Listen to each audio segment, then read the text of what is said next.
What would your life look like if fear no longer had a voice? Not silenced for a moment, not managed, tamed, or negotiated with, but erased, gone, dead. Imagine waking up every day without hesitation, without second-guessing yourself, without that internal voice telling you you're not ready, not worthy, not enough. What decisions would you make then? What doors would you finally kick open? What dreams would you chase with reckless, unstoppable fire? Because the truth is, fear isn't the enemy. Surrender is. Fear is natural. It's primal. It whispers and it warns, but it only wins when you obey it. And every time you believe it, every time you shrink instead of step forward, you trade power for comfort. You give up growth for safety. You stall, you suffocate, you stand still, not because you're weak, but because fear has convinced you that stillness is survival. But not today. Today we expose fear for what it is, a liar, a story, a shadow pretending to be real. And today we bury it, not with feel-good fluff or shallow hype, but with truth, with discipline, with practice, with a purpose that's bigger than your excuses. In the next few minutes, you're going to learn how to stop running from fear and start hunting it. You'll learn how to stand tall even when your hands shake, how to act before fear fades, and how to build a mind so sharp and disciplined that fear has no room left to live. So take a deep breath, step forward, and don't look back, because this is the day you kill the fear. Let's get something straight. Fear is not your enemy. Fear is instinct. It's ancient. It's built into your biology to protect you, and in many ways, it's kept you alive. But what fear was never meant to do is lead you. It was never meant to be your guide, your counselor, your decision maker. Yet that's exactly what most people let it become. They let fear steer the wheel. And then they wonder why their life feels like it's going in circles. You feel fear when you're about to do something unfamiliar, something risky, something that threatens your comfort or control. That's not weakness. That's your brain doing what it's been wired to do. But here's the truth most never hear. Fear itself isn't what stops you. Inaction is. The real enemy isn't the fear you feel. It's the pause you take because of it. It's the opportunity you don't chase, the silence you choose instead of speaking up, the dream you shelve for some other time. Most people are waiting for fear to disappear before they take action. They're waiting to feel brave, to feel certain, but that moment never comes, because courage isn't the absence of fear, it's action taken in spite of it. And if you're waiting to feel ready, you'll be waiting your whole life. The ones who move mountains, change industries, make history, they feel fear too, but they walk forward anyway. That's the shift. That's the edge. You don't need to be fearless. You just need to stop obeying fear like it's a command. You need to stop giving it authority it never earned.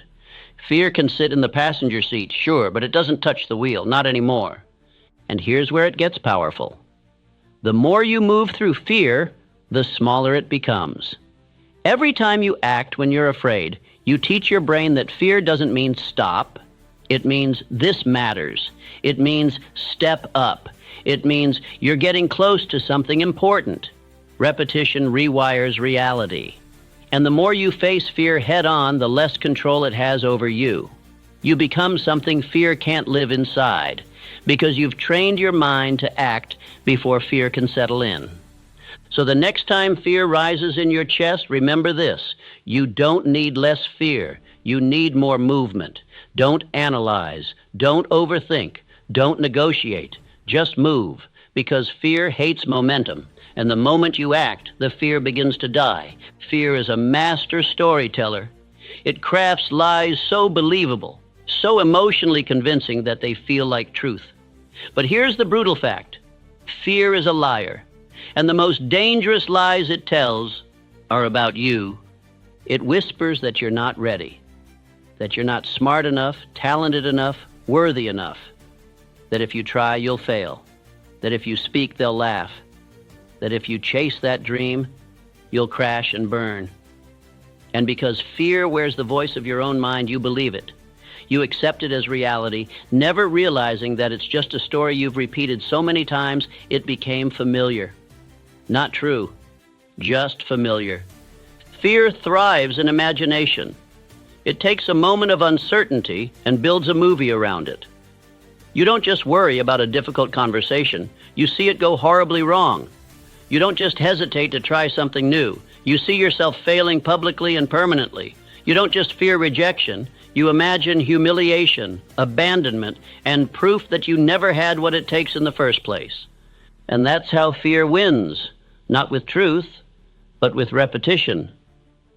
The more you rehearse the worst-case scenario in your mind, the more your nervous system believes it's real.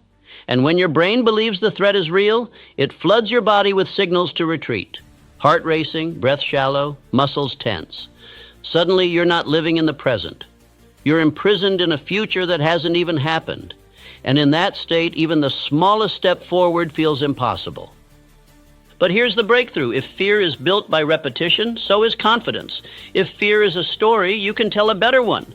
One where you speak and you're heard. One where you leap and you land. One where you fail and rise anyway. Because the truth is, the mind can't tell the difference between imagination and memory. If you can visualize defeat, you can visualize victory. If you can rehearse disaster, you can also rehearse domination. This is the battlefield. Not out there, but in here. And the moment you stop accepting fear's script and start rewriting it, you take back control. You don't have to feel brave to act brave. You don't have to feel certain to move forward. You just have to stop giving fear the mic, because the voice in your head is powerful, but it doesn't always tell the truth.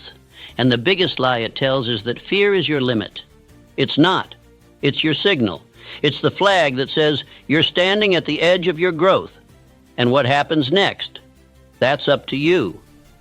Fear grows in the dark, in silence, in avoidance. The more you run from it, the bigger it gets. The more you try to outthink it, the louder it becomes. Because fear doesn't shrink with time. It shrinks with exposure. And this is where most people get it wrong. They wait for courage to arrive before they take the leap. They wait for the fear to fade before they take the first step.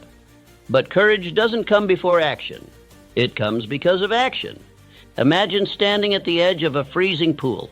You can dip your toe in, walk away, come back tomorrow, overthink it again, and still feel cold just looking at it. Or you can jump in, shock your system, let your body adapt, and in a few seconds you're no longer afraid. Why? Because you've experienced what your mind exaggerated. That's exposure. It's not about being fearless. It's about being willing to feel the fear and still step forward, willing to look uncertainty in the eye and say, you're not the end, you're the beginning. This is how you kill fear. Not with avoidance, but with exposure. You lean into what terrifies you. You practice the uncomfortable. You make it familiar. And the more familiar it becomes, the less power it holds over you. Speak even when your voice trembles. Show up even when your hands shake. Launch the idea even if it's imperfect. Ask the question even if you fear the answer. That's the work. That's the training ground. Because repetition rewires reality. The first time is terrifying. The second time is uncomfortable. The 10th time is routine. And the 100th time, it's freedom. The people you admire, the speakers, the leaders, the creators, the fighters, they didn't start brave. They started scared. The only difference is they refused to stay that way. They built tolerance to discomfort. They didn't run from the storm. They stepped into it again and again until the thunder couldn't shake them anymore. The truth is, the fear never fully leaves. But you stop flinching when it speaks. You stop shrinking when it rises. Because you've faced it enough times to know it's just a sound. It's just a signal. And it doesn't have the final word. You do. The only way out is through. Through the trembling, through the failure, through the doubt. You walk straight into the storm, not because you're unafraid, but because you know the other side of fear holds the life you haven't lived yet. And that's a price worth paying. If you want to kill fear, you must go to its source, your mind. Because fear doesn't start in the world. It starts in your thoughts, in the silent, invisible stories you repeat to yourself, Stories of inadequacy, of danger, of what might go wrong. Stories that play on a loop, shaping your reality without you even realizing it. And here's the truth. If you don't train your thoughts, they will train you. Left unchecked, the mind becomes a battlefield where fear always wins. But you're not here to be ruled by fear. You're here to reclaim your mind, to take back the pen and write a new script.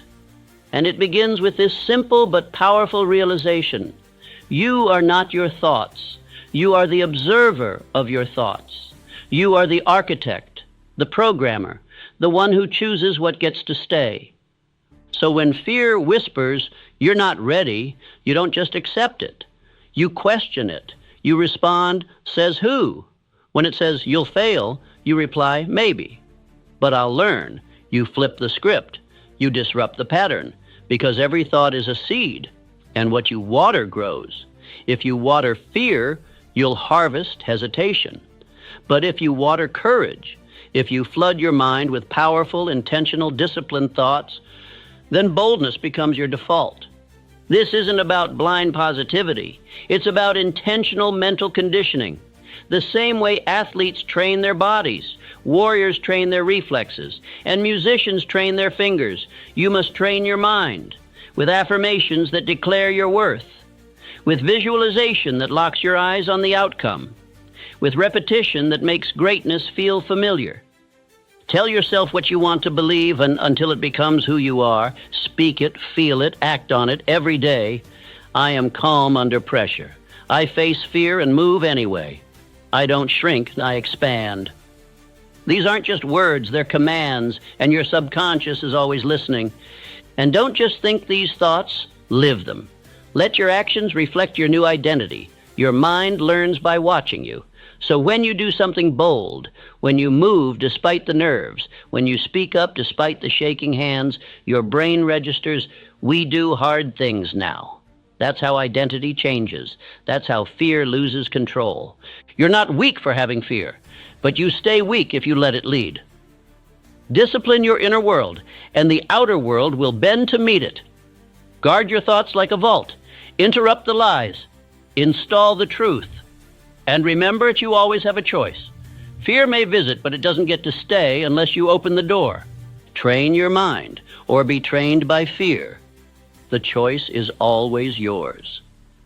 What if fear wasn't a stop sign, but a signal? What if the very thing you're avoiding is the thing you're meant to do? You see, most people think fear means don't. Don't go there. Don't try that. Don't speak up. Don't risk it. But in reality, fear is often a compass. It points toward the edge of your comfort zone, and that's exactly where growth begins. That fire you feel in your chest, that trembling in your hands, that's not weakness. That's life, reminding you that you're standing on the edge of something important. That's your spirit recognizing a moment of truth, because the things that scare you the most are usually the things that will grow you the most. Public speaking, launching the business, ending the toxic relationship, stepping into your purpose. These aren't dangers, they're doorways, and the key to unlocking them is action, not perfection, not certainty, just movement. One step forward, straight into the thing that terrifies you. Courage is not the absence of fear. It is the decision to move in its presence. So when fear shows up, don't shrink. Lean in. Lean toward the fire. Let it sharpen you. Let it burn away your excuses. Let it become fuel. That resistance you feel, it means you're getting close to something real, close to your calling, close to your next level. And let me tell you something most people won't. The fear never fully disappears. Not for the brave, not for the successful, not for the legends. The fear is still there, but they've made peace with it. They've learned to walk with it, to keep going, even while shaking. That's what makes them fearless. Not that they feel nothing, but that they refuse to be owned by it. So the next time fear shows up, say, thank you, I see you, but I'm not stopping. And then take that step, make the call, hit publish, say yes, say no, say the thing that scares you. The moment you lean toward the fire, then the fear begins to fade, and what's left is freedom. Here's the truth nobody wants to hear. You will not become fearless by waiting to feel brave. You don't kill fear with feelings. You kill fear with discipline. Motivation comes and goes. It's a spark, quick, loud, exciting, but short-lived. Discipline, on the other hand, is the steady flame. It's the engine behind every fearless life. Because when you train yourself to act, not when you feel like it, but when it needs to be done, you become dangerous. You become untouchable. Courage isn't a lightning bolt. It's a decision. A daily decision to show up, to do the hard things, to lean into the discomfort again and again, even when your mind screams for safety, especially then.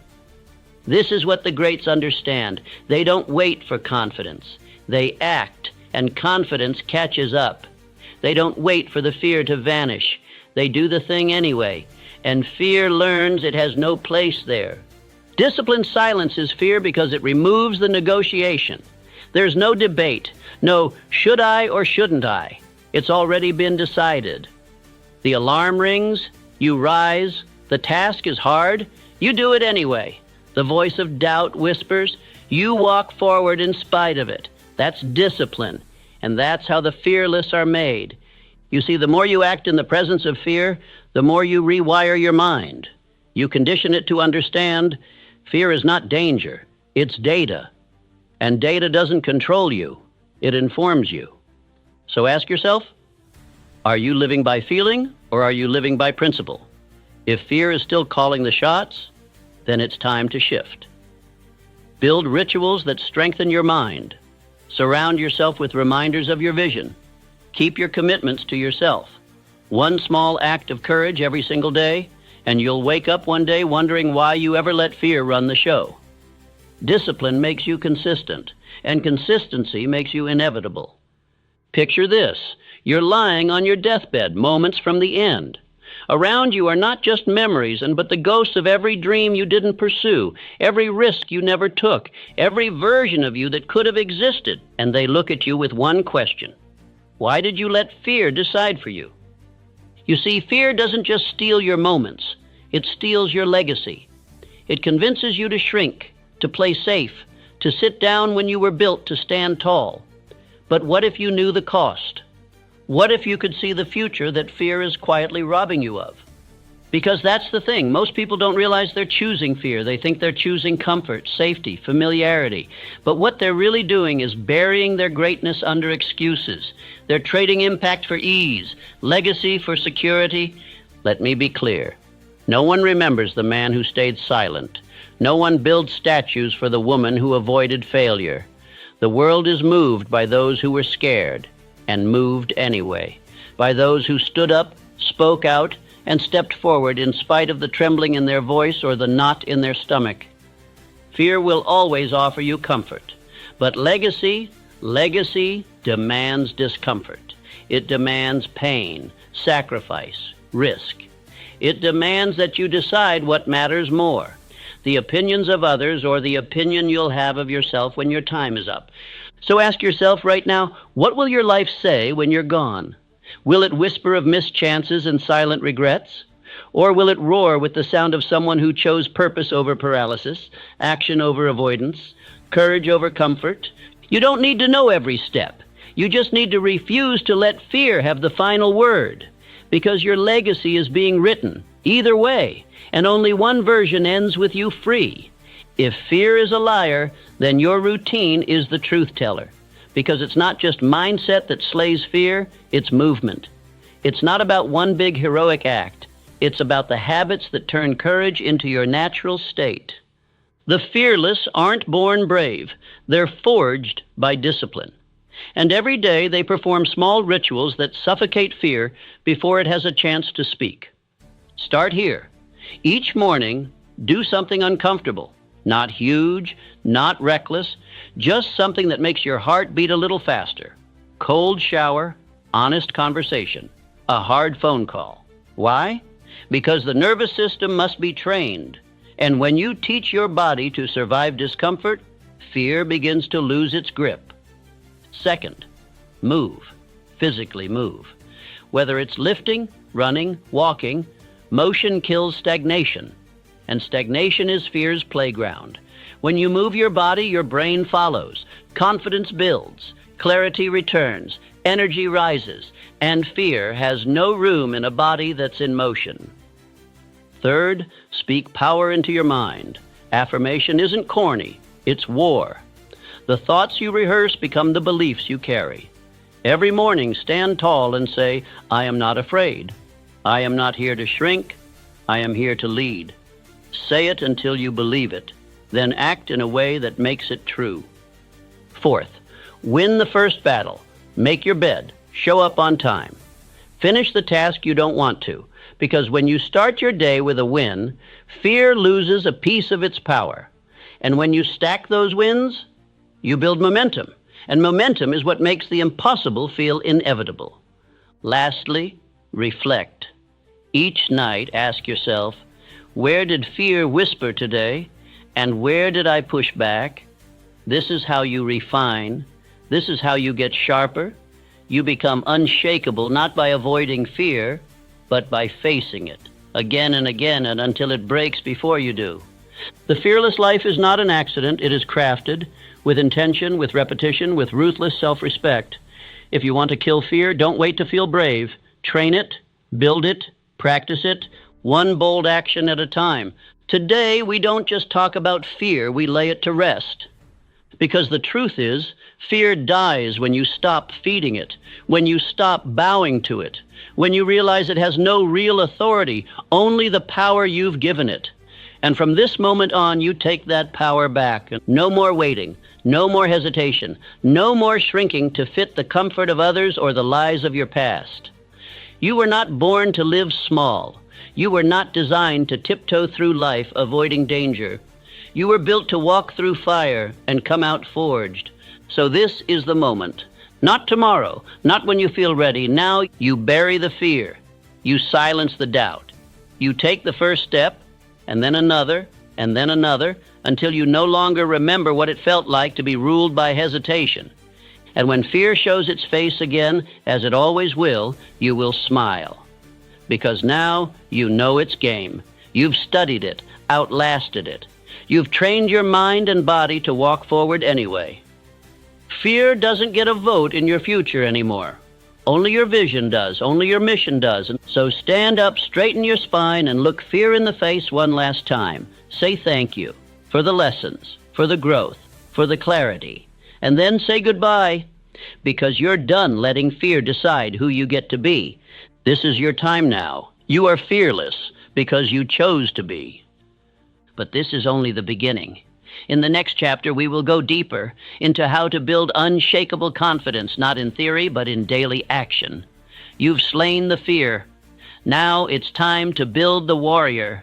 So subscribe now, because fear may be behind you, but your future, it's just getting